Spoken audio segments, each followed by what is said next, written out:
Good morning, everybody, and welcome to Coffee and Football presented by BKCW. I'm your host, Blake Monroe, where I'm joined each and every day by Bobby Burton and Jerry Hamilton. Tell us where you're checking in from, what you're drinking, get your questions in. A lot of excitement, guys, building, of course, as we're just a few days away. But speaking of excitement, Colin Simmons yesterday had to be pretty excited as he nailed a major accolade yesterday. Yeah, I mean, look, it's the he won the Sean Alexander National Freshman of the Year. And this is the seventh award given out since this award began.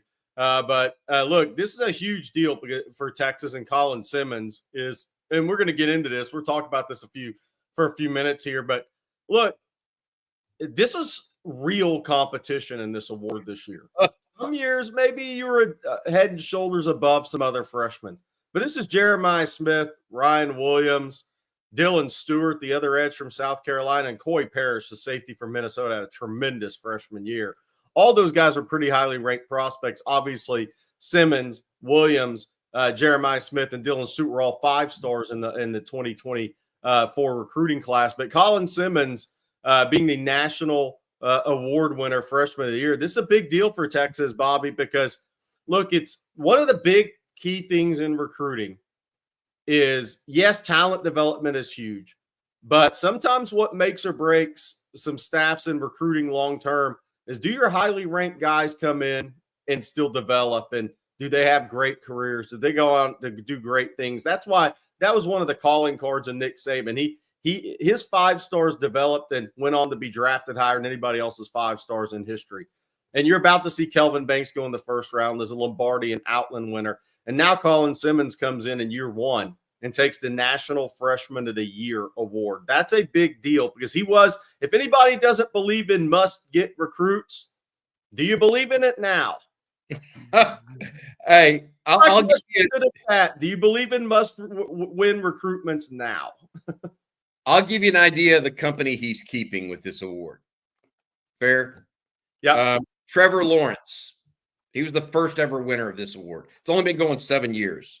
So that's a first-round pick, right? Yeah. Will Anderson plays for the Texans out of Alabama, first-round pick. Brock Bowers from Georgia, tight end, setting all kinds of records as a rookie. Drake May, quarterback for the Patriots out of North Carolina. That's pretty elite company he's keeping. As Bum Phillips used to say, he may not be in a class of his own, but it sure doesn't take long to call the roll. All right. I feel like what it does to emphasize what Jerry's point was there.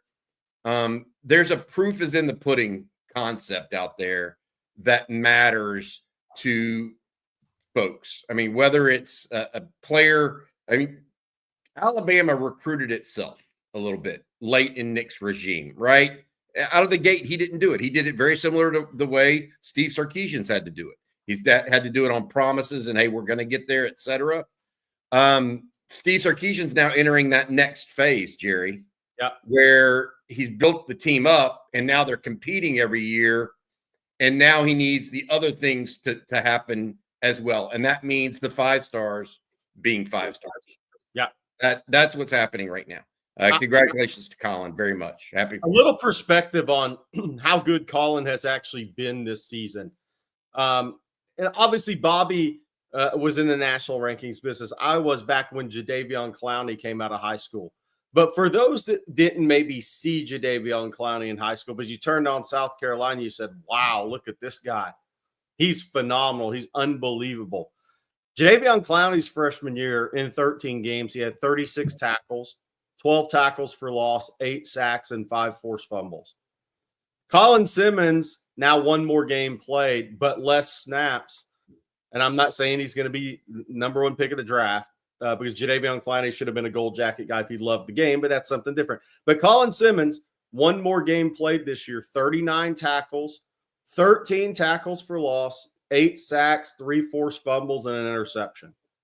Very comparable freshman years to one of the best players we've seen coming off the edge as a freshman in college football, and Jadeveon Clowney in the modern era. So that's a hell of a season, and congrats to Colin Simmons, because here's the other thing too is there's some layers to this. Is, Colin, in the NIL day and age, Bobby, some guys can rest a little bit and they wait for years 2 and years 3 as they get closer to the draft to kind of turn it up. Colin Simmons came in and went after it like he was the number 780th ranked player in the country coming out of high school. Those guys tend to end up doing really well long-term in this game. And two, look, the Texas move to the SEC is why Colin Simmons is at Texas. If I remember the first time I talked to him at Duncanville High School, was heading into his sophomore year, every time you talk to him, I'm going to play in the SEC. I'm going to play in the SEC. And LSU was the school, and Georgia, and Florida. But that Texas move to the SEC is why Colin Simmons is in Austin. Let's be real about that, how big this move was. And when we're talking about signing a number 1 recruiting class and the Cedric Baxters of the world and all these guys that are coming to Texas, that move was huge in recruiting as well. But congrats to Colin Simmons and the Texas staff, Kenny Baker, continuing to develop him and motivate him as an edge rusher, PK and everybody, Torrey Becton. So Colin Simmons, congrats to him and his family. That's a really big deal. 4th major award for the Longhorns this offseason. Jerry mentioned Kelvin Banks winning the Lombardi and the Outland. Also, Jahdae Barron obviously winning the Thorpe as well. It's been a look, to the victor goes the spoils. That's the old saying. And Texas right now 12-2. I got a game on Wednesday against Arizona State coming up. There are a lot of games coming up tomorrow or later today as well in college football. Some happened yesterday, Blake. What was Pat Narduzzi thinking at Pitt, Blake? Give us your thoughts on that, because you were taking us through this game yesterday or this morning before we went on air. Yeah, definitely. So as you can see there, it set a record, actually, 6 overtimes. And I think it was the second overtime, of course. They're down. A field goal ties it, sends it into the third overtime. A touchdown wins it. They're on the 1-yard line. The freaking 1-yard line. They kick the field goal. But here's my line of thinking is you have 1 yard to win the game, or you kick the field goal, and now it goes into the 2-point conversion. So now you're 3 yards. So why not just go ahead, and you got to stop the other team. Why not just go for the 1 yard? The announcers were just as annoyed as I was. But they ended up losing regardless. So all for naught. But just go for the 1 yard. And here's the other thing. They were averaging like 5.9 yards per carry. Just blows my mind why. Why. The MAC beat up on the ACC. Hadn't been a good bowl series yet for the ACC. We'll find out more about them.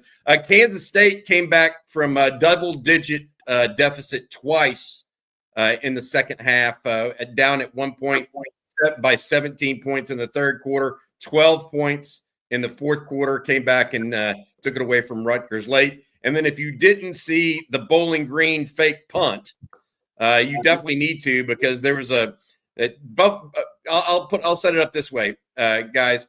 Bowling Green was down 10-0. Okay.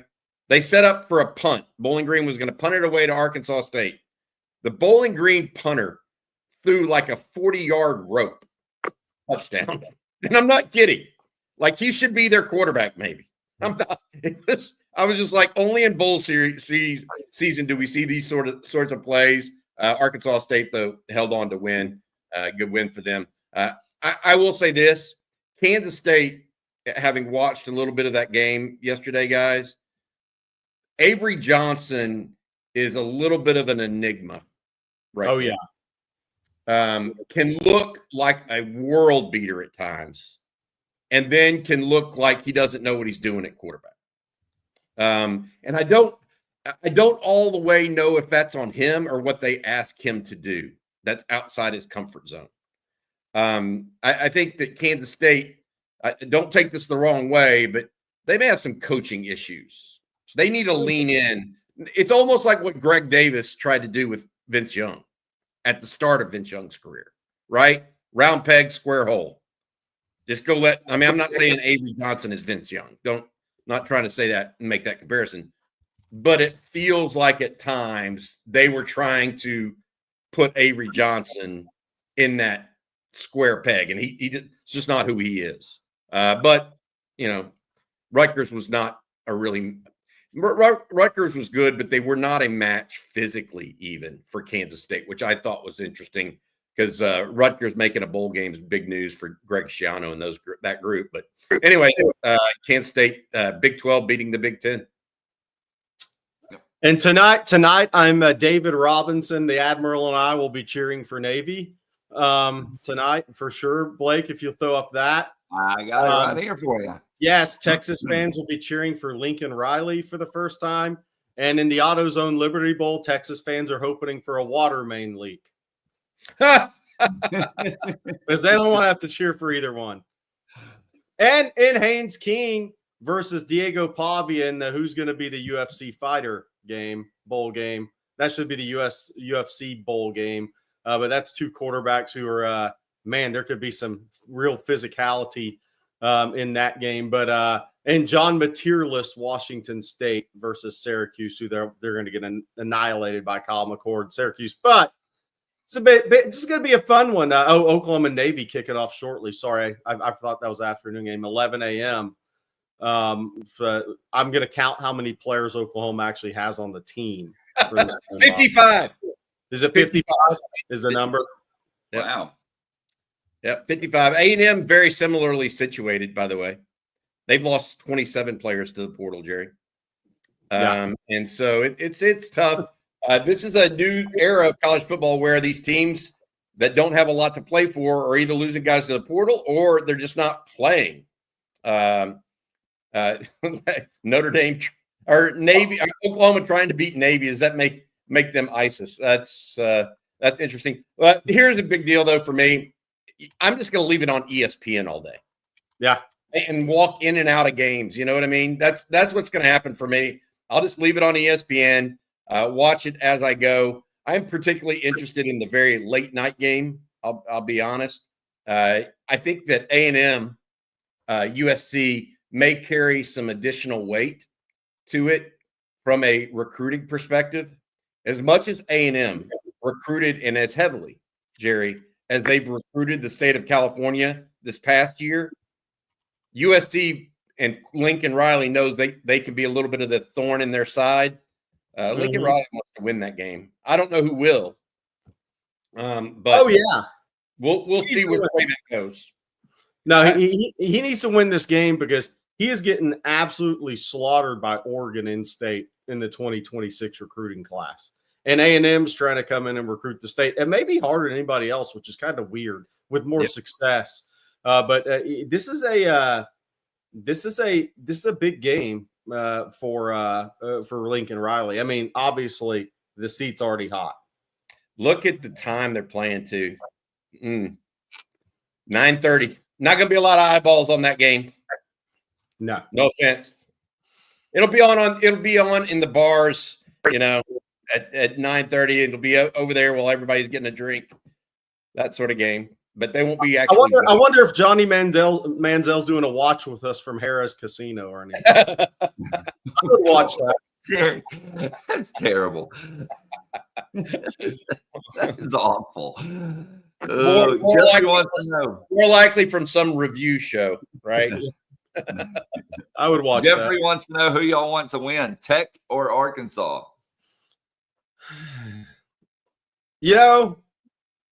Probably Arkansas. I don't care. That's fine. I just don't care between those two teams. Yeah. I mean, I'll be honest. Texas Tech, though, let's give them props, Jerry. From a NIL perspective, they are stepping up in the portal like you wouldn't believe right now. 15, 16 guys already that they've added. I think they're still going. They have the number one portal class in the country, and I'm not saying it's replete with elite players, okay? But they've got a lot of steady guys. They're going to add to both the front and the offensive front and the defensive front. They are improving themselves in the portal right now. Jerry said it a couple times, and I agree with him. They're making a run at the Big 12 title right now. Yeah, they're trying to do what Ole Miss did last year. Let's see if it works. Yes, very true. Very true. Lesser competition in the Big 12. Yeah. Right. But given what they've got a 4-year starter at quarterback returning. Got to have a new offense coordinator, though. So we'll see what all that means. But interesting stuff. All right, before we move on, Bobby, I'm going to let you tell everyone out there about BKCW and how to escape the insurance trap. Yeah, absolutely. All season long, you've heard us talk about how Longhorn-owned BKCW helps you escape the insurance trap. You know the drill. Renewal time rolls around. You scramble for quotes and end up stuck with a higher price. BKCW breaks that cycle. They did it for On Texas Football as well. They equip you with a wide variety of tools like safety training programs and a dedicated risk consultant to save you time, make your employees safer, and show insurance carriers that your business is a good fit. Because let's face it, when it comes to premiums, most factors are out of your control. BKCW focuses on what you can control, and that's your risk profile. They'll dive deep into your past claims, assess risk, and deploy tools to make your company safer. Then they'll bring you the most competitive options available with BKCW. The goal is simple: help make you and your employees safer so you can save money and hopefully experience fewer claims. If you want to learn more about what BKCW can provide you and your business, go to bkcw.com or send an email, info@bkcw.com, to get started and get the support you deserve, or call 512-250-5055. Thanks to the folks at BKCW, UT owned and operated. Thank you. Okay, guys. Well, some new odds are out for the national championship. We talked about this, before Christmas. Texas was actually at plus 320 then. They're now at plus 310. They're the favorite, followed by Ohio State, Oregon, Georgia, and then Penn State rounds out your top 5. But interestingly enough, some future odds have came out. So if Texas played Oregon, Texas is a 1.5 point favorite. If the Horns face Ohio State, they are a 1.5 point underdog. Curious to get y'all's thoughts on that. Essentially pick 'em games, but I actually agree with that. And we'll see where Oregon's at defensively with some time off. But the one thing about Oregon is they've played 3 teams in this college football playoff, and they've given up 30 to all of them, and 2 of them at home. Boise State and Ohio State scored 32 on them. Then Penn State scored 37, should have been 38, but these guys don't kick, and 520 yards to Penn State. So they're giving up 30. What is that math? 33 and a third, 33 and a half, 33.7 a game to teams in the college football playoff. Defensively, that leaves them in limbo, and I think it leaves them in limbo this against Ohio State as well. And Ohio State, I could see why they'd be the favorite over Texas, because they're the closest thing, Bobby, defensively to Georgia in the playoffs for me, from a defensive standpoint. They're the closest thing to Georgia, which would give Texas the most issues in this CFP from a defensive standpoint. They're number 1 ranked defense in the country. Yeah, a lot of that is, look, I don't think they're as talented on defense. I think they're as experienced. I think they're more like Texas on defense than they are like Georgia. And here's why I say that. They don't have those dudes coming off the edge like Georgia. They just don't, Jerry. I mean, Jack Sawyer's a good player. He's not a first-round pick. He's not Jalen Walker. He's not Michael Williams. And so I would slightly disagree with that. I have no problem, though. I mean, the thing you mentioned about Oregon, you talk about those 3 teams that scored 30 on them. Well, guess what? Oregon's also 3-0 against those teams, right? Yeah. And so I hear you, and I think these are nice to look at. I want to see the outcome of this game. If Ohio State blows out Oregon, that line will change. If Texas blows out Arizona State abnormally, these lines may change, right? I mean, so these are prop bets a little bit ahead of time, but I understand. I understand where it's at. By the way, I agree. I think Georgia's linebackers are really, really good. Ohio State has 39 sacks this season, so they've hit that number as a team. That I think their issue is they can rush the passer. But for their I don't like Ohio State's offensive line right now. Right, they're hurt. They're banged up. They're hurt. Oh, speaking of, a little update there. Texas continues. Cam Williams is watching practice, but Trevor Goosby's been getting first team reps at right tackle as of yesterday. So we'll see where Cam Williams is as we get closer to game time. And Bobby, you mentioned prop bets. I actually wanted to bring some up for the Arizona State game. So player passing yards, they leave it as 168 as the over-under, Ewers as 251, and then touchdowns, or passing touchdowns, I guess I should say, half of one for Arizona State, 1.5 for Ewers. I like Quinn with the overs. You like Quinn with the overs? Oh, yeah. Bobby, but I predicted 23. I got to. I mean, I'll say this: Texas could score. If Texas scores 40, it will most likely be because it was they beat them on the ground more so than through the air. That would be my one takeaway, Jerry. Is that look, Texas has been running for 250 yards a game. Let's look at the rushing yards. I'll take the under for Scatabo, and I'll take the over for Weisner. I'll take the over for Weisner and the over for Blue. 86.5 for Weisner, over under. Scatabo, 99.5, so basically 100 yards for him. Jaden Blue, 52.5. That's an interesting number for him. That may be one run in this game. Yeah, it could be. It literally could be. It would have been against Clemson. That's for sure. Here's why this Cam Scatabo number is the most important on this board. If in their losses, I threw the stat out the other day. Let me find it on my old notebook pads. In the losses, 1775 Cincinnati, 1860, 18 for 60 against Texas Tech. If he's in that 65-yard range, that means Arizona State's not possessing the football. And if they're not able to possess the football, how are they truly going to stop Texas? Look, this is one of the worst red zone defenses in college football, Arizona State. They're last in red zone defense of the teams in the college football playoff, and they're outside the top 100.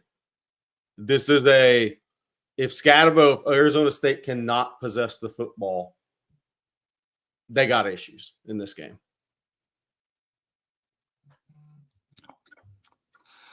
All right. Well, let's go back to that. Let's check their schedule. Let's check Arizona State's schedule.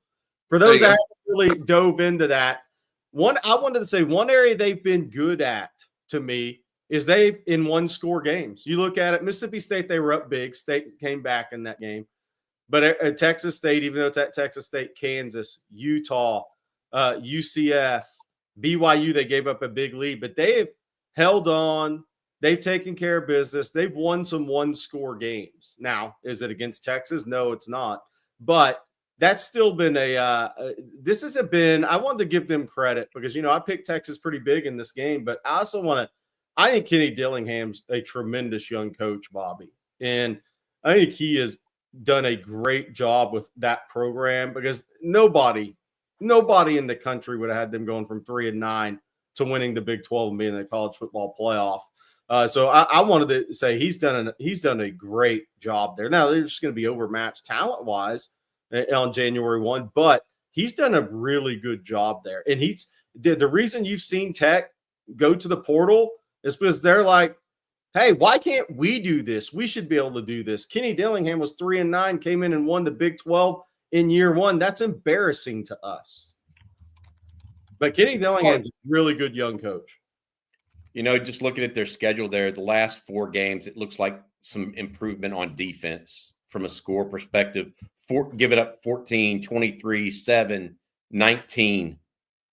I'd like to go back and I should know this, but did Cincinnati and Texas Tech get out ahead of them a little bit in the game? No, Cincinnati, as Levitt was hurt and did not play.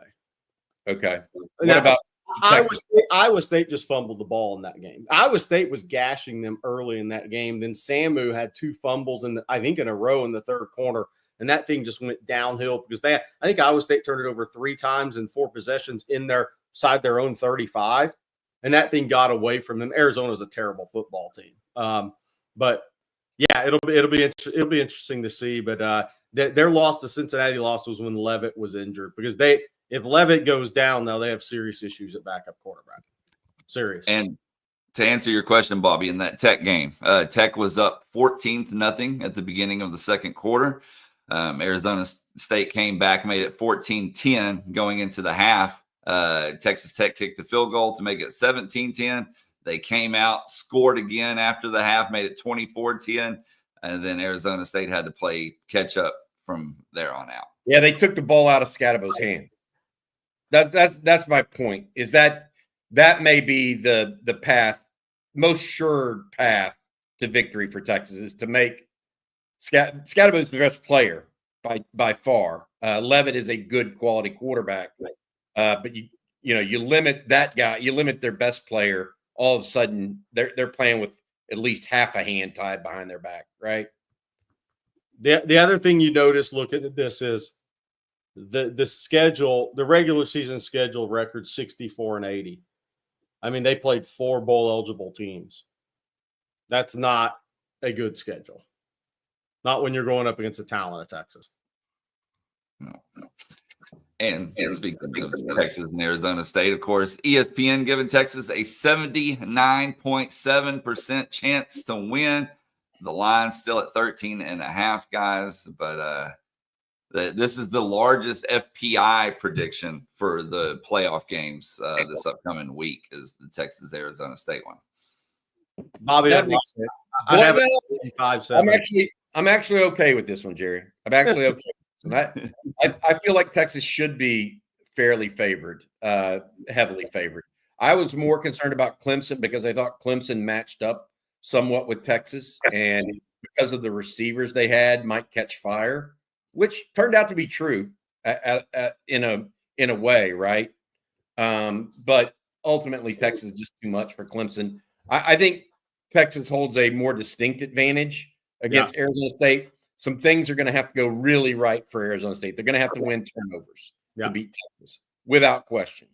They're going to have to catch Texas sleeping a little on defense. Something about whatever ASU rolls out there, Texas is going to have to be unaware of it, or going to have issues with something they just didn't anticipate. Otherwise, Texas across the board looks like a better team than Arizona State. But we all know a football is not round. Ball can bounce different ways at times. So I'm comfortable with that. They just got to play well. We got a super chat I want to read. Actually, going back to yesterday from John W. We didn't get his in, so we're going to fix that for him right now. John W. says it's 8:42. Well, now it's 8:43, and OU sucks. Go Navy. Thanks, John. We agree. And Jerry, if you're ready, yes, I'm going to let you tell everybody. Well, do I have a Christmas gift idea for you? Joy Mode.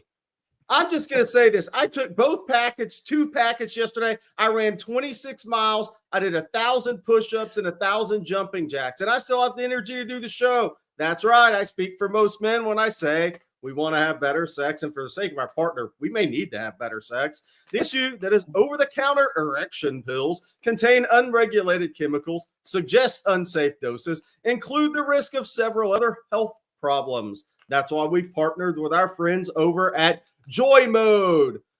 Whether you're looking to spice up your intimate moments or increase your confidence in the bedroom or the red zone, Joy Mode makes all natural and science-backed supplements dedicated to helping men perform better across their core functions. That's a must. Their trademark product, the Sexual Performance Booster or the Red Zone Performance Booster, is every man's solution for increased blood flow, firmness, stamina, and performance. It's like a pre-workout, but for sex. Redefine your intimacy and go to tryjoymode.com for 20% off with the code on Texas, all caps. That's 20% off plus free shipping with code on Texas at tryjoymode.com. Ingredients with integrity.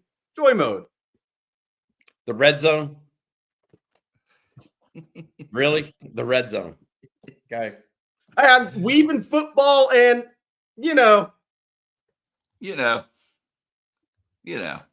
All right. We're going to get out of, and talk a little bit about recruiting. Now let's switch gears for the sake of Bobby not going crazy. And Jerry, what's the latest? Yeah, look, I spoke with, because he's popular in the chat. Katoa, 2026 offensive lineman from Euless Trinity. We have his junior season huddle here. Toa Katoa, I think Texas is in a really good spot for Toa Katoa, a guy that Texas really loves. I mean, a lot of power in this guy naturally. He is 6'4", 370, but look at his bend. He plays in a three-point stance. When he gets to be 335, 340, and he's down. He's worked his way down. He was close to 400 pounds. He's worked his way down to the 365, 370 range now. But this is a guy that Texas, Oklahoma, A&M, Miami, Tennessee, they all want him because he's so athletic for a big kid, and he's got great flexibility. Look how low he is, Bobby.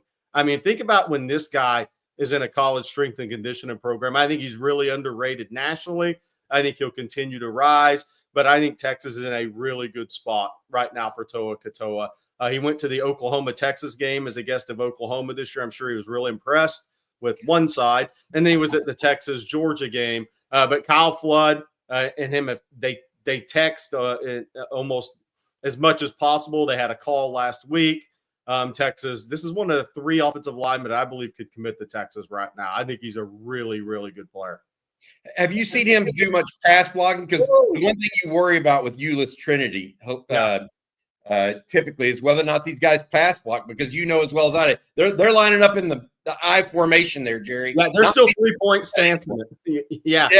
You know what I mean? Have you seen him pass protect much or no? Not much. I have not seen him pass pro much because you just don't, No. I mean, look, they got a fullback a yard off the quarterback's butt. I mean, they are intentional about what they want to do in the football game. Good stuff. Big guy. He is. I mean, he is going to be. This guy's built for SEC run game. Is what this guy's built for.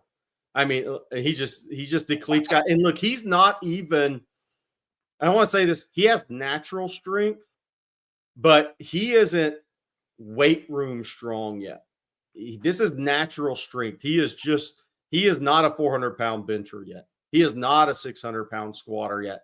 That's why he's got upside on top of the natural strength he has, because this isn't a kid that's going to be maxed out in the weight room when he enters the college ranks. He is still going to have a high ceiling to get to, both from a body reshaping and continuing to get stronger. But really, I mean, I can tell you, watching him play and practice in person, like a play like that, how low he can get at that size, that ankle flexion, that knee bend, that hip flexibility is why those colleges love this kid. They love him. They love him more than the rankings do. I'll say that. He did show some pass pro there, by the way, and he didn't cross over his feet, which is the biggest thing you worry about. If you cross over your feet, you're probably not a college football player. And by the way, if you come off the ball, great. It is one of those things. Somebody asked earlier in the chat about John Turntine. I think Texas leads for Turntine and Toa Katoa right now, and Nicholas Robertson at Klein. I think they lead for all those guys on the offensive line. 26. Does that mean they're going to get them all? Don't come back and say, Jerry, you said I said they lead for them. It's Friday, December 27th. It's a long way until the start of these guys' senior seasons, which is when they're all going to commit. Speaking of the 27th, we all know there's a little bit of a deadline ahead of us on the 28th, and that is the first portal window closing for teams that have been out of bowl participation since the 23rd or earlier. And so my point on this is, if you're looking for somebody to go in the portal that has played and has already been out, if they played in a game before the 23rd or earlier, tomorrow is their very last day to enter the portal. It'll be very interesting to see if some names actually pop in or not. because I think either way, it could affect Texas and what they do the rest of the portal period. I'll put it that way. Jerry and I've been waiting for this. I know some other folks have been as well, but we'll see exactly what occurs in the next 24 hours as that deadline approaches. Hey, Blake, I can ask a question. Can you pull up some whenever we get a chance? I know we're gonna have some time today and talk a little bit more. Can you pull up Nick Robertson film too? The young man the other offensive lineman that Jerry is talking about. We've seen Turntine and now Katoa. I'd like other people to see Nick Robertson because this is a guy I really like, actually, Jerry, because he's more of a I want to say this, Jerry. I feel like he might have as much upside as any of them from a standpoint of he's already got the body thickness and natural athleticism that you kind of like. I'm real high on this young man. I really, really am. You look at his size right there and how he sits in his stance. Big fan of this guy. Big. Yeah, fan. What I like about Nick Robertson is when Kyle Flood, and I'm not sure if Banks was there too, when they went by, aside from what you see on tape, is because he's a guard at the next level. But again, he's got the feet to play in space. But when Texas went by to see him in the spring, they were going to offer him. But he had a broken hand wrist injury, and so he didn't work out. Well, Texas didn't offer him. So what did he do? He showed up at the June 1 elite camp. Maybe it was June 3rd that year. And with a cast on, he went out there and whipped everybody and was the most physical guy in the camp, in a camp setting without pads, and instantly got the offer from Kyle Flood and Steve Sarkisian. He shows a lot of want to. He's got a lot of just natural ability. Want to. He's big in person too. He was at a couple of Texas games this year. I'll post a photo on Texas football here in a little while after the show, so you can see him wearing all Texas gear. But I think Texas is on 3. Really, it's a great class in state. And there's going to be other guys: Max Wright at Melissa, Zayden Crimpin at Prosper, Noah Best at Midlothian, Felix Ojo at Mansfield. Lake Ridge is extremely talented tackle. But I think Texas is on 3 guys who are really, really good players and built for the SEC. He's got a feel for the position of offensive line for the next level, in part because the offense they run is very similar to that. It's more of a next level offense. So you see him sealing the backside, Jerry. You see him come into the second level, even though it's against a 2-back look. There's a lot of different pieces to him that I like. And there's something about him that makes me feel pretty confident he's going to be successful at the next level and perhaps beyond. Yeah, I agree.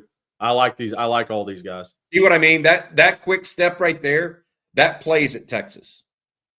That inside step to seal the guy from the backside, that's going to be one he has to use at Texas. So you see a lot of what he does is what's needed. That's my point. He'll learn better pass pro and all that other stuff, but really good player, big, naturally strong. Look, Texas is going to have to keep winning in the trenches in recruiting. If they want to keep winning big like they have been, the Longhorns have to keep winning guys like Katoa, like Turntine, like Nick Robertson. And they have to do it with guys like Sharma, Myron Charles, those guys too. Yeah. Justice Terry. By the way, Jerry, you picked up on news yesterday. Justice Terry and Lance Jackson were actually at Longhorn practice, the 2 freshmen. Yeah. Justice was a little bit right before Christmas break as well. They both pulled out of the Under Armour All-America game so they could practice with Texas leading into the Peach Bowl and beyond. So those 2 guys and Michael Terry have been taking part with Texas. I exchanged messages with Myron Charles yesterday and said, because I thought he was supposed to be there. Port Charlotte High didn't get his final transcript ready for him to get there for the practices. He is going to enroll early in January. So still hurdles for some of these kids with transcripts in high school. Myron Charles is enrolling early in January. Port Charlotte High didn't have his final transcript done so he could practice with the team now, which is a little unfortunate. It would have been 5, 6 extra practices, but he does plan to be there in January, as does Josiah Sharma. But the three guys practicing with Texas right now are Justice Terry, Lance Jackson, and Michael Terry. And Michael Terry's working out at wide receiver right now. James Henson asked, if we get Turntine, who's the other offensive tackle? That's the tough question right now, because Turntine's a left tackle. And a lot of these guys play left tackle. Are they open to playing right tackle? That's kind of the tough thing. It's easy to sit here and list the top three offensive tackles, but where are those guys at with wanting to play a left versus a right? Because Texas, hey, we recruiting you to right, but if the other school's recruiting you to left, you're probably not getting that guy. So it's gonna come down to if Texas gets Turntine, which I do think they lead for right now. That doesn't mean you're going to get him, but I think they're in a good position right now. Who's a potential right tackle?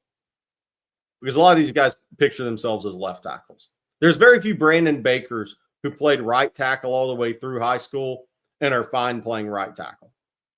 A lot of these guys play left tackle. They want to be left tackles. All right, before we get to some super chats, I want to read this one here from Marco Mendez. He says, Hook 'em. After 38 years, I'm finally getting married on Monday. Congratulations, Marco. Any marriage advice? Man. That's Jerry. Marriage advice for me. She is always right. That is, I thought about that before I got married, and I said, no, I'm going to be one of those guys that fights back a little bit. She is always right. That works best. And I know she's in the chat right now listening, and so I'm saying that on purpose, Jenny. As far as On Texas Football is concerned, make her coffee and turn on her favorite show to start the day, and then you're free to go watch your favorite show. There you go. A lot of people weighing in the chat as well. So hopefully we find you something good in there to remember. Or watch or watch the episode of 2.5 Men where Charlie just says, I understand. Over and over again for 30 minutes in an episode. Derek Smith, 55. We thank you for your super chat. He says, with the #1 class, do you see another Longhorn winning freshman of the year or someone else that's from the 25 class? Man, I have no clue on that now. It's a tough one. What is the position, Jerry, where there's absolutely an opening at running back right now, unless they take someone in the portal. Could be an opening at wide receiver unless they take someone in the portal. Could be an H-back type role, given that Juan Davis is gone. So Nick Townsend / Emery Winston in that role. Don't think there's going to be – well, there could be a spot on the offensive line, but I don't know that any of the young ones are ready to do that. Defensive line, Jerry, Sharma, Charles, Terry. I mean, any of those guys have that capacity? For a freshman of the year, probably not. Going to have to be somewhere that they can play and make a real impact. Yeah, I would say probably not. I mean, unless some receiver has some otherworldly year that you're not really expecting. What about a Jonah Williams if he's healthy at safety? If he's involved in a return game? Not sure. Caleb Downs won the award 2 years ago. Yeah. I'm just putting that out. You see what I'm saying? I'm trying to think of. I think what'll hurt Jonah is not going through spring football. Yeah.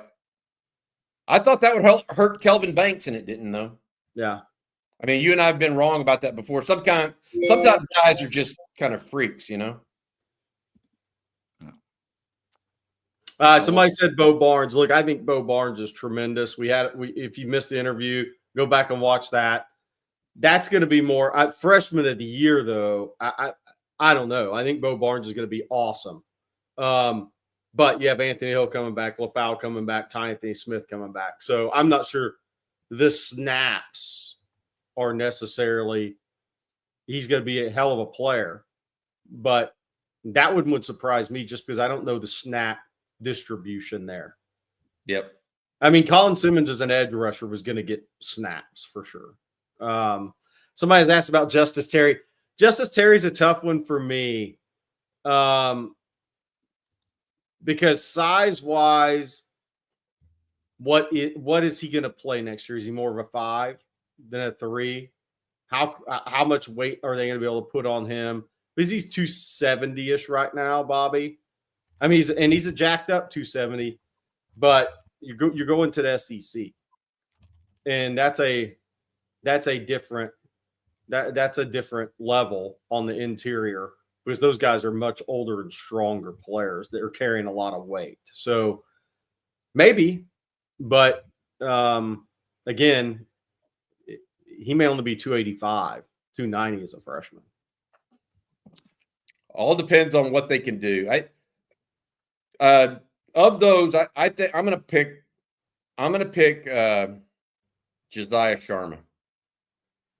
And because I think he has a chance to play early, as long as he's physically ready to play over the nose, Jerry, we'll see. If I had to choose that or Nick Townsend as kind of an H-back type, but that would be rare Brock Bowers has won it though, as a tight end. Yeah. Russell asked this question. I saw you star that one, Blake.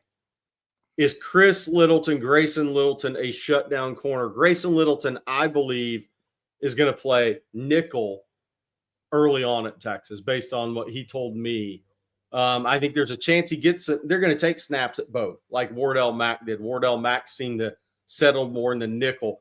I think when Cade Phillips starts his career at corner, Caleb Chester, who, by the way, is working harder than anybody right now. There's videos that guy's really driven. He's going to outplay his ranking. I'm fully on board with this guy. Caleb Chester's a pure corner.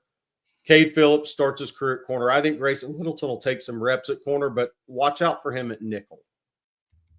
There's multiple schools recruited him as a nickel or corner, and talk to him more about nickel. Going back to Justice Terry for just a second. James McDaniel with the super chat. Thank you. He says, who does Terry remind you of from a play standpoint? I heard his get off is like Tommy Harris. That's a lofty comparison. But what are both of your thoughts? I don't think it's that. He was a freak like Jadeveon Clowney was a freak as far as first 2 steps as a college freshman with size. He's bigger than Tommy Harris was. Having met him in person, Jerry, he's bigger, longer limbed than Tommy Harris. Tommy Harris is a tremendous player. Talk about going and seeing 2 great players back to back. Go see Tommy Harris and Derek Johnson on the same day, like I did. Oh, yeah. that was a pretty impactful day for me. I would say the closest on the current Longhorn team would be Alfred Collins, because he's a 3/5 technique. He can line up over the guard. He can line up over the tackle. I hesitate to say this, but that's probably the person that he reminds me of most. I think he will be better against the run than Alfred.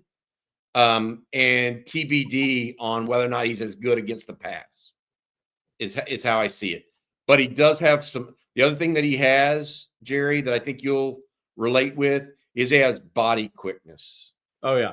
And what I mean by that is he can kind of shift off of people quickly. It's not just his arms and his power, etc. He kind of has the ability to kind of shift and maneuver his body. Not unlike not Colin Simmons-esque, but Colin Simmons is such an athlete that he uses his body to get leverage from an outside rush. Justice Terry can do the same thing athletically, I think is the best way to put it.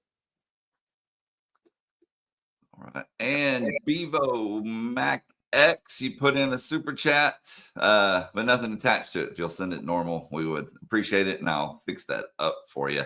And Bobby, if you'll let everyone know about Duck Camp, I would appreciate that as well. As they're a sponsor here throughout the college football playoff run. Yeah, absolutely. Appreciate the guys at Duck Camp. Duck Camp gear is made for the people that live for the moments out there where there are fish to catch, birds to hunt, time to kill, and football to watch.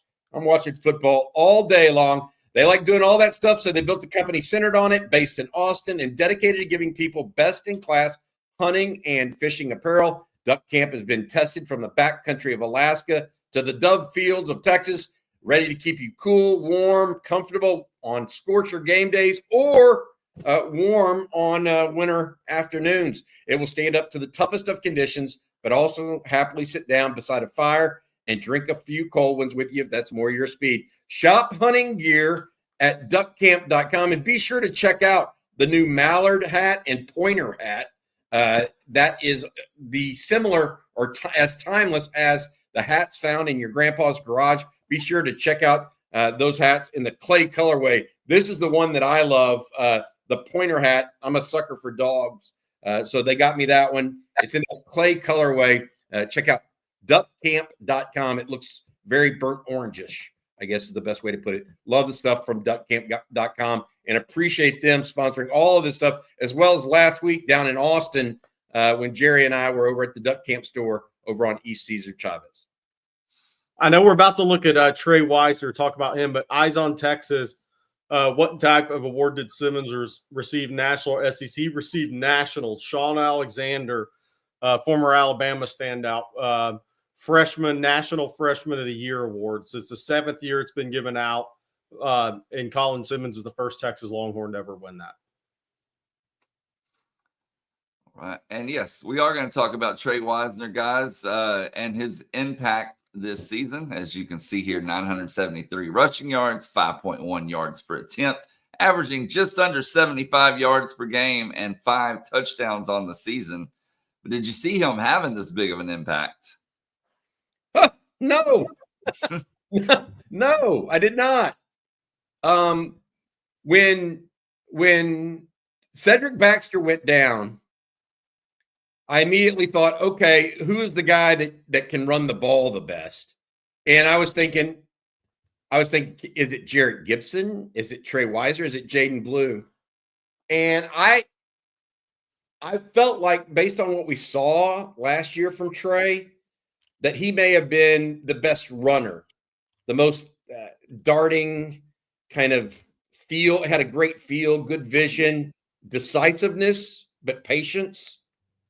But I also thought that Jaden Blue might be a little bit more physically ready to go. And that's probably been the biggest piece to me. Jerry, you and I both said you don't want to give Trey Weisner or Jaden Blue, either one of them, more than 15 carries a game. What's he done that now? 3 games? Well, yeah. Called on him that hard? Yeah, 5 in a row now. 5 in a row, and 7 out of 8. He's gone 15 or more carries. The interesting thing about Weisner's season is first 3 games, Colorado State, Michigan, UTSA. Sorry, I'm looking down. I'm at the stat sheet. 19 carries, 72 yards. 19 for 72. Through the first 3 games. For the first 3 games.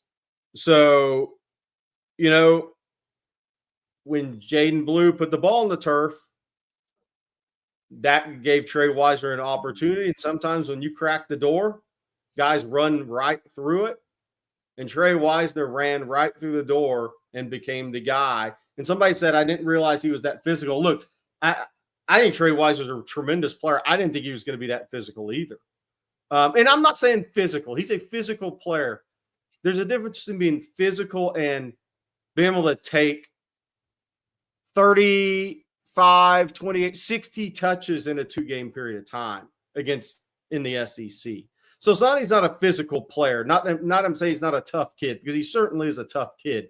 He was a gunner he did all those things, special teams. He did all those tough things, tough-minded, tough kid things. But taking that much abuse, because these are not carries where you're running to daylight. These are carries where you're getting contacted multiple times every time you touch a football against bigger guys. That's a toughness that he's brought to Texas this season. You look at what he did against Mississippi State. That was kind of that first go when Blue put the ball on the carpet in the red zone. He started to get some time.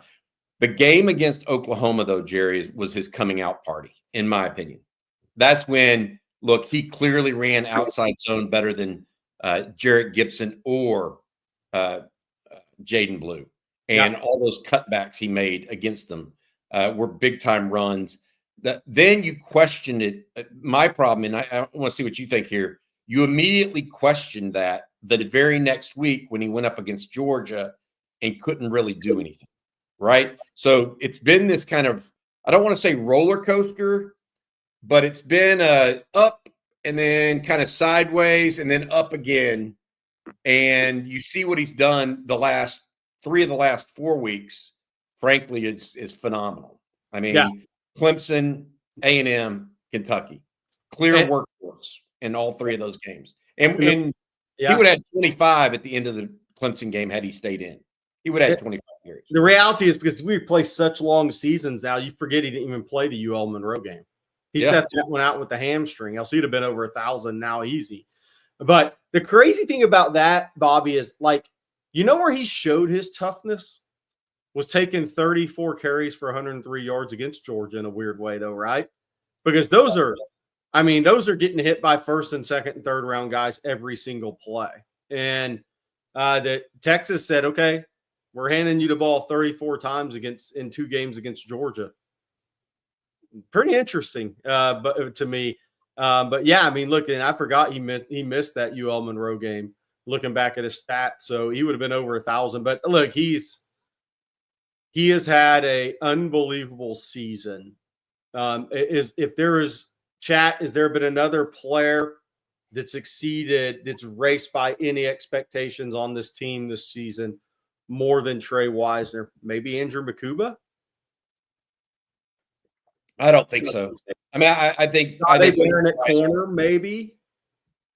Nah. Trey Weisner's been a focal point of the offense the second half of the season. We expected Makuba and Barron to start. I mean, we did not expect Trey Weisner to start coming into the season. Yeah. Maybe after the injury, you would have given him some odds. Yeah. But I want to, that brings me to this point. Shout out to Tashard Choice. Yeah. For that recruitment. Because there were other higher rated running backs. Even though Trey was fairly highly thought of, there were higher rated running backs in that class that Texas passed on to go after Trey Weisner and Cedric Baxter. And if you don't recall this, I mean, Trey Weisner transferred to DeSoto as a senior and was placed at wide receiver over running back because they had a power downhill running back in DeAndre Tiger Ridden that ended up signing with A&M this past year. But they moved him to running back. So in Texas, he came to Texas, he stayed at running back. They didn't move him to wide receiver. So that was a hell of an eval by Tashard Choice and Steve Sarkisian. Hey, Blake, I know we're about to watch another video, but I'm going to answer Jeff Carey's super chat real quick. My only suggestion, not from experience, would be if you're going to go down this path, I would do that in your car at an urgent care, just in case there's a issue. Woo. Don't prepare yourself for the worst in that scenario.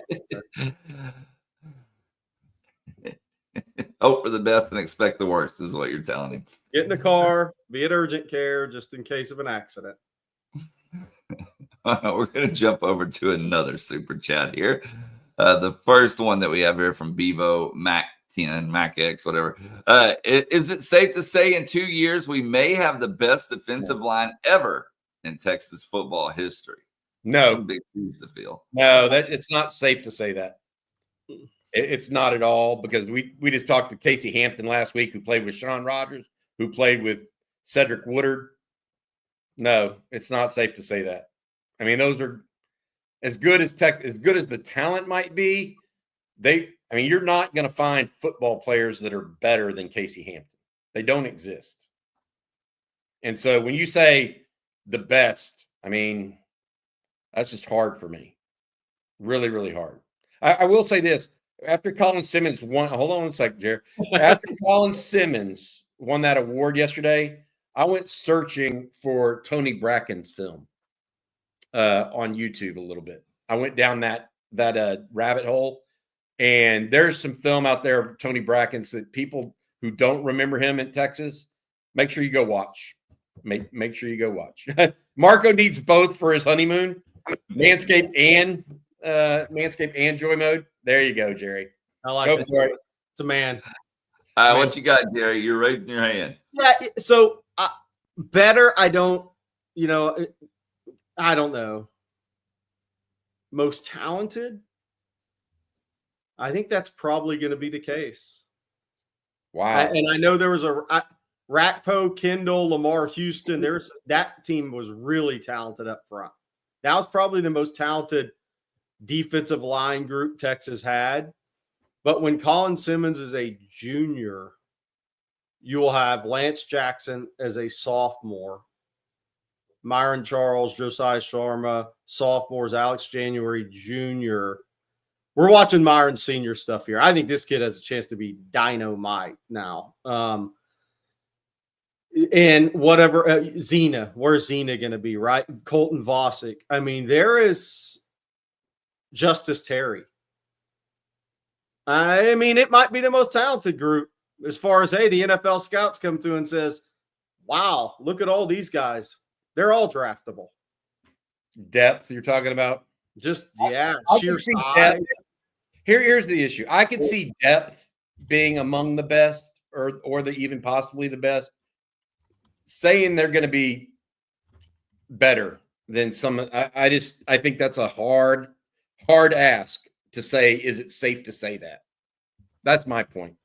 Yeah. By the way, Texas had some dominant deep. Going back further than that, Texas had some dominant defensive lines in the early 80s, in the 70s.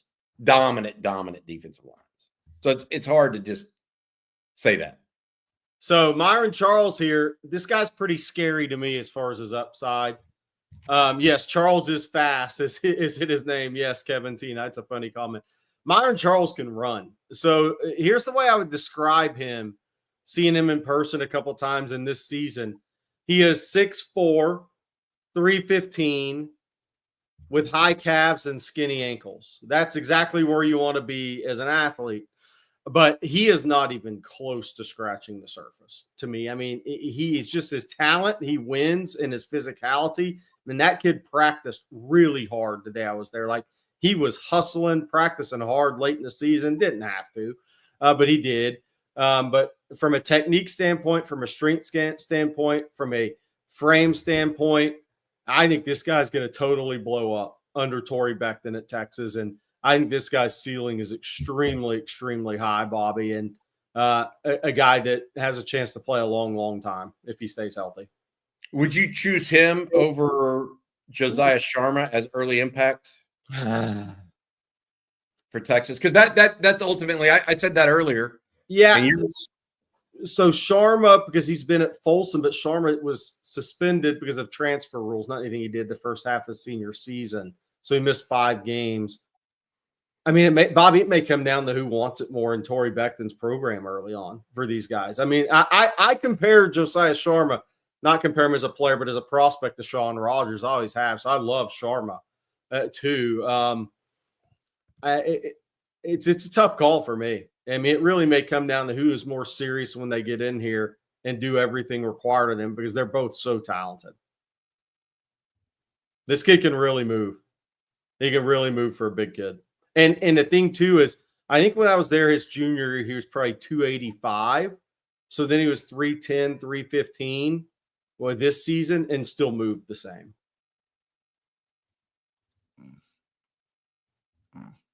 But I love Josiah Sharma, too. I love Justice Terry, Lance Jackson, Smith Orogbo. I forgot about him coming off his knee. That's a really, Really goes arms too, 80+ wingspan, 10+ inch hands. It's a great D-line group. All right, we're going to get to some more super chats here. And we got one other one from Bevo Mac 10. He says, anybody notice that Trey Owens didn't hit the portal? Quarterbacks hit the portal before anyone. I think Sark has a plan for him. He's QB2 next year. Yeah, we're, as a redshirt freshman. I mean, look, they like Trey Owens a lot. I don't know what else to tell you. He's not. I know KJ Lacey was the star of the Alabama, or won the Alabama-Mississippi All-Star Game MVP. Trey Owens is not a throwaway take or any of that kind of nonsense. You saw what he did in the spring game. He's got some gumption to him, guys. He's got a little something. Texas likes him a lot. And look, and the reality is, and it's a good comment, because a lot of times guys do leave. Trey Owens is a play away next year. I mean, he's a play away guy. And because KJ Lacey, redshirt, and same thing Trey Owens did. He'll get his reps. He'll play in the spring game. He's playing in the Under Armour game this next week, by the way. But that's a redshirt year. He's not coming in expecting to play. He's coming in expecting the redshirt. Trey Owens is a play away next year at Ohio State. We got some super chats to talk about Arizona State, or that want to talk about Arizona State. I would love to. This one from Kelvin. And Kelvin says, Jerry said earlier how embarrassing it was that Arizona State came in and won in their first year. Do y'all think that the SEC felt the same? Therefore, the lack of calls? What do y'all think? I'll let Bobby address that, but I want to make clear what my point was. I think it was embarrassing to Tech, TCU, really Tech, the people that have been in the Big 12. The Arizona State, they were a Power 4 team, came in off of 3-9 and won the league. So I do want to say that. Texas is already good. But so I just want to say I think that really pissed off Double Eagle up in Lubbock area. Oh, and Oklahoma State fans, and Iowa State, and Kansas State. Yeah. Even a BYU that's been there for a little bit, Baylor. How does that look on them? It looks like you were asleep at the wheel a little bit, is what it looks like.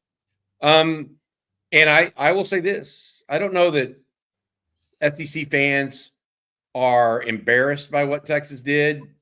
I think Texas obviously carries a little bit bigger brand than those other schools I mentioned. And so there's a little bit more justification for it. I think that they were surprised, not embarrassed.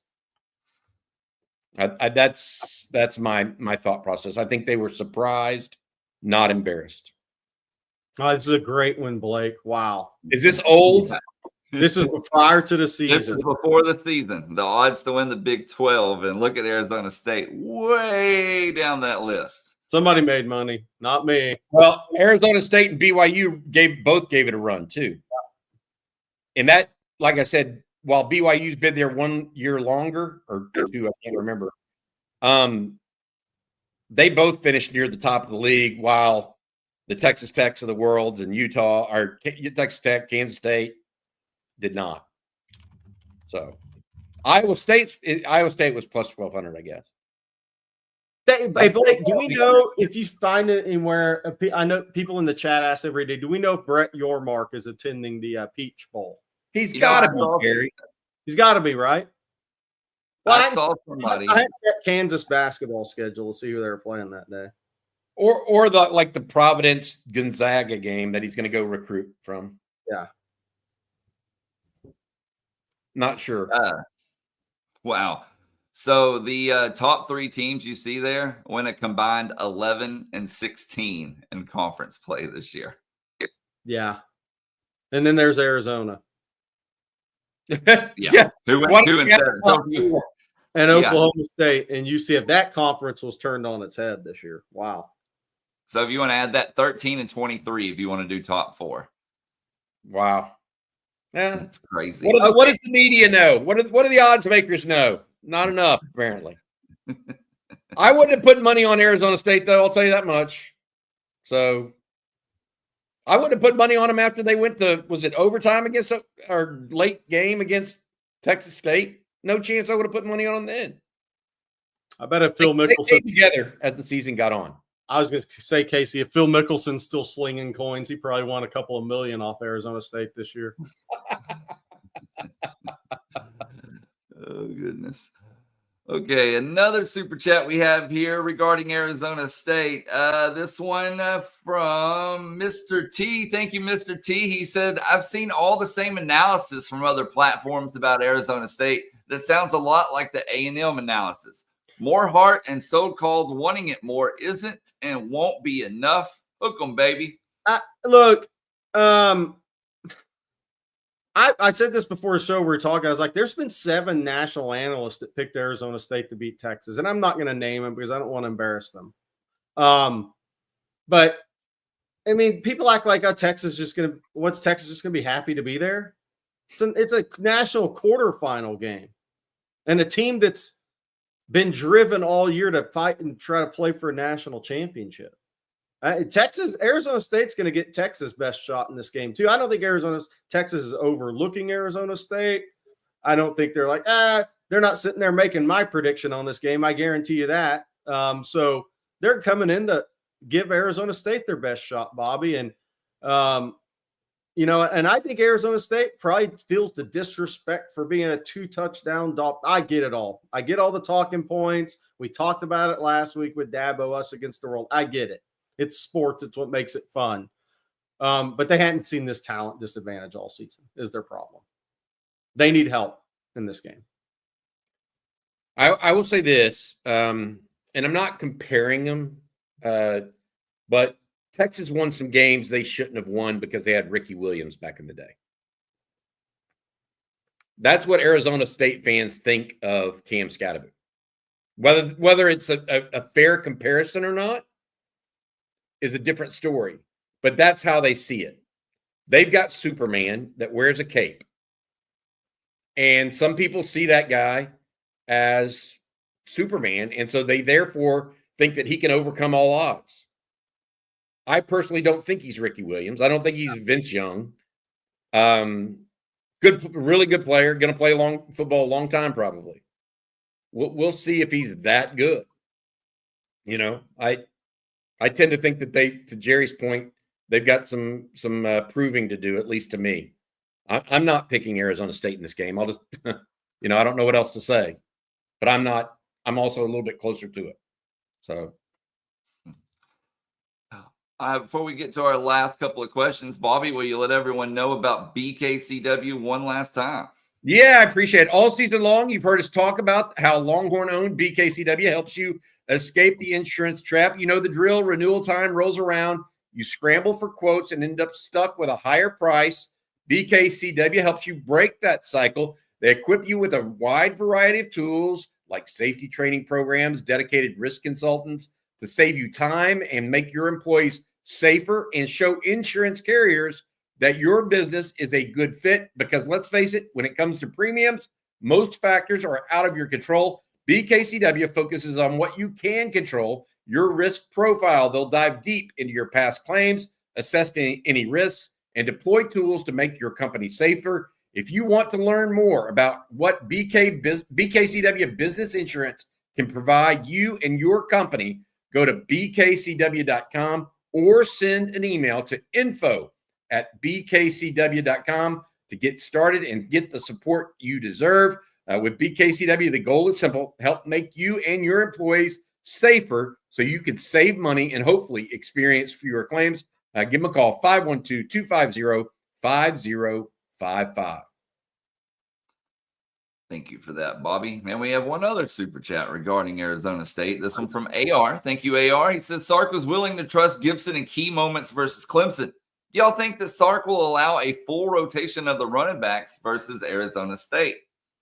I think it'll be very similar to last game because, look, I think Jaden Blue's got favorable matchups in this game as well. We talked about going into Clemson. Georgia's linebackers condensed the space to the perimeter better than any other group of linebackers in America. It's not even close. Clemson had good players, but they weren't that. Jaden Blue can win on the perimeter in the pass game, on the perimeter in the run game the same way. If Arizona State has to sell out there, they're in deep trouble. So I think Jaden Blue has got, and he's going to look really, really fast in Mercedes-Benz against Arizona State, by the way, with the ball. I think it'll be the same. I think Troy Weisner is going to carry the ball the most. I think Jaden Blue is going to make some big plays and through the passing game and run game in a very similar fashion. I'm not saying 80-yard touchdown runs, but make big plays against Arizona State. So he's got favorable speed matchup, and his offensive line has favorable size matchup. And on the perimeter, Texas has a favorable speed matchup. I mean, Arizona State's going to have to play extremely, extremely assignment sound against Texas on the perimeter. And we will close with this question here from Football Texas. It says, Jerry and Bobby, it's one thing to make the Elite Eight in football, but what would making the semifinals back-to-back do for recruiting? It just kind of stamps it for me. It's look, I think Texas has already stamped it going to the SEC championship in year one, guys winning the major awards. But to your point, think about what the TV ratings are going to be for the college football semifinal games. I mean, what are we talking about, Bobby? 17, 18 million more for college football semifinal. If a Texas, Oregon or Texas, Ohio State plays, that may be the highest TV rating of the year in college football until a national championship game. I just think it stamps everything. I mean, it means you can go into the SEC and compete in year one. Your guys are having awards. There may be 13, 14 guys drafted this year. If all the underclassmen come out, we think will. And playing in the national semifinal 2 years in a row, I mean, you can finally say you're back. I agree with everything that Jerry just said. You want this to be a common occurrence for Texas, to see them back year after year after year. Jerry, I'll add this, and I think it's going to be important. Going back to the semifinal, it'll help portal recruiting too. Yeah. You know why? Because those guys that are out there still trying to make decisions, they'll see a program that can give them a little bit more run nationally in the media, because those guys are not just looking for NIL at Texas or wherever they go. They're looking for more exposure to rise in the draft ranks. Guys that Texas is interested in right now in the portal, they're going to be guys that are future NFL players.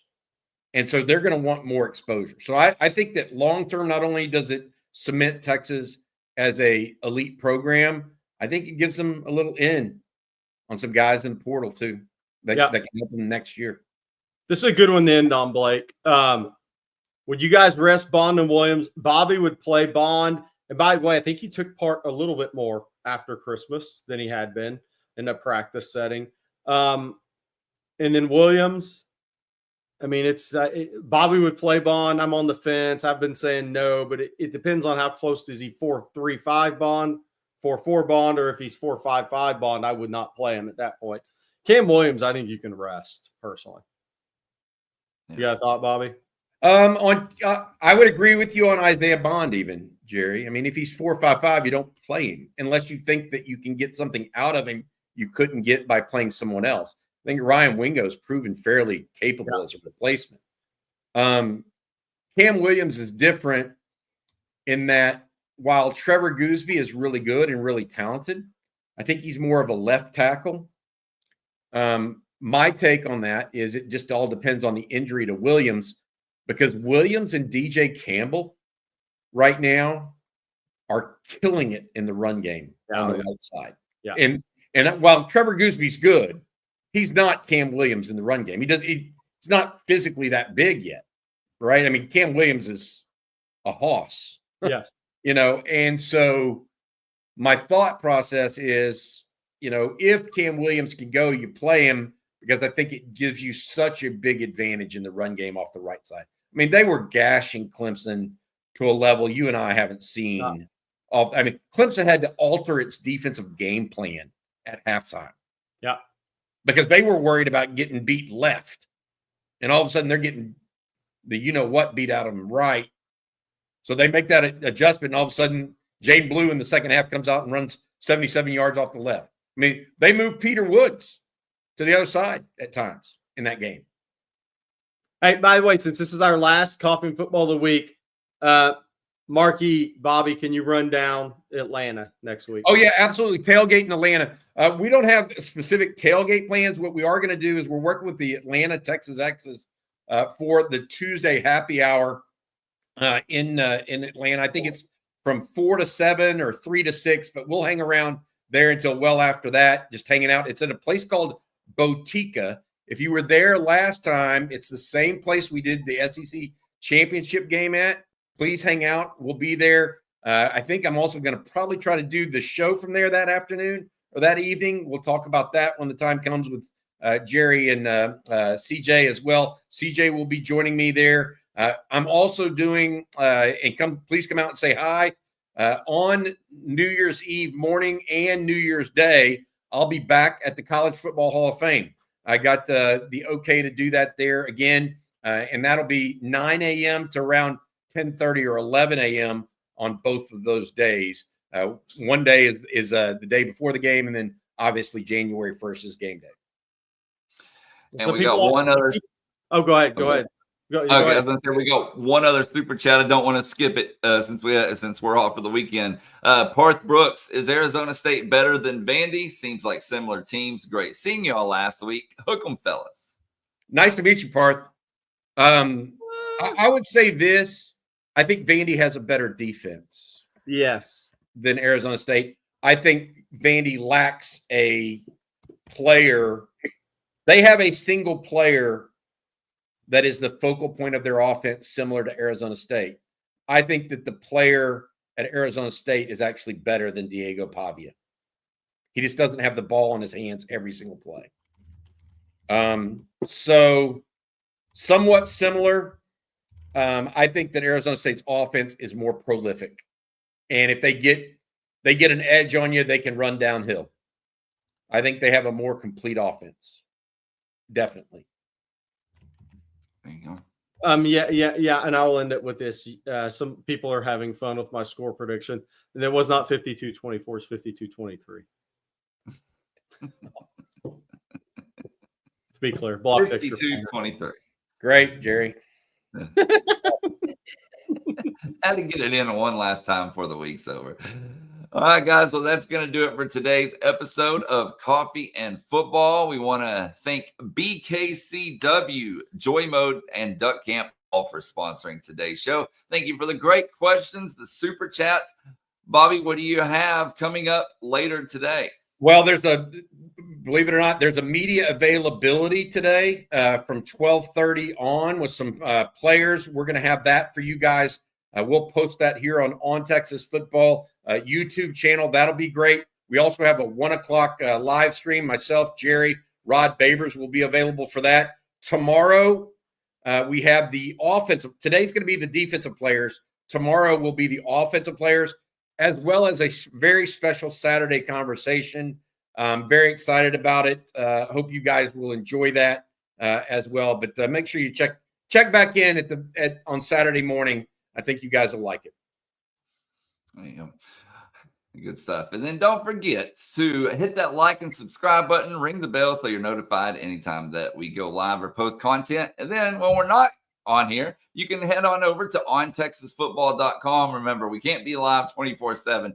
Become a member for just $39.95 a year using promo code OTFOG. Again, OTFOG at ontexasfootball.com. You'll get a full year for just under $40. It'd be a great way to start 2025 as an OTF member. I want to say this, that offer ends on January 1st. So please do so. If you want to be part of the community, please come on and join us before January 1st. There you go. And then also go get geared up at shop.ontexasfootball.com. Get you a hat, get you a mug, get you 2 hats and 2 mugs. Marco would be a great present for your new wife on Monday. Go check it out. And speaking of Monday, we will be back then. So for Bobby Burton and Jerry Hamilton, I'm Blake Monroe, and we'll see you next time. Welcome, guys. Have a good one.